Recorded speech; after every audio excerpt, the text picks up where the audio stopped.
pensiya alırsınız? Alıram.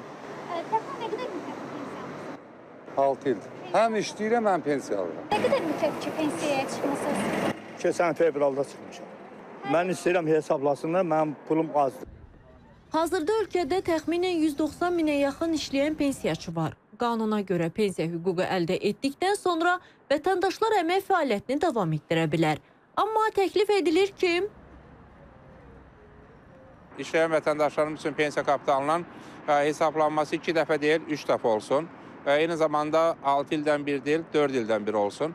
Yəni 4 ildən bir pensiya kapitalının hesablanaraq pensiya məbləğinə əlavə edilməsi həyata keçirilsin. Bu bir tərəfdən işləyən vətəndaşlarımızın pensiya kapitalından daha tez istifadə etməsinə və onların pensiya məbləğlərinin daha çox artmasına imkan yarada bilər. Eyni zamanda bu pensiya kapitalından istifadənin səmərəliliyinin artırılması baxımından vacibdir.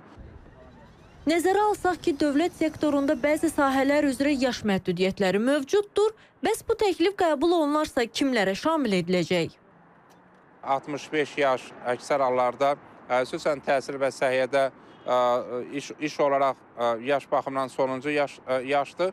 Və adətən 65 yaş pensiya yaşı tamam olduqdan sonra həmin sektorlarda çalışanlar, müəllimlər və həkimlər ya müddətli şəkildə fəaliyyətlərini davam etdirir və ya işdən azad olunurlar. Ona görə də təbii ki, baxmayaraq ki, hər iki sektora təsir göstərəcək, amma pensiya yaşı tamam olub özəl sektorda çalışanların pensiya məbləğlərinin daha çox artacağı gözlənilir.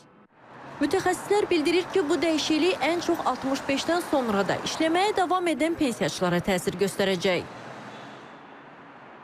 Təcrübə göstərir ki, 65 yaşından yuxarı əhalinin xüsusi çəkisi kifayət qədər aşağıdır və belə bir yaş bölgüsü olan ölkədə əslində pensiya məbləğinin təkrar hesablanmasının 6 ildən bir deyil, 4 ildən, 3 ildən bir həyata keçirilməsi bu istiqamətdə vəziyyətin daha real çağırışlara uyğun şəkildə təşkil edilməsinin əsaslarını formalaşdıracaqdır. Bundan başqa proses özü pensiya sisteminin təşviq ediciliyini artıracaqdır. Pensiyaçıların əmək bazarında qanuni şəkildə fəaliyyət göstərməsini təşviq edəcəkdir.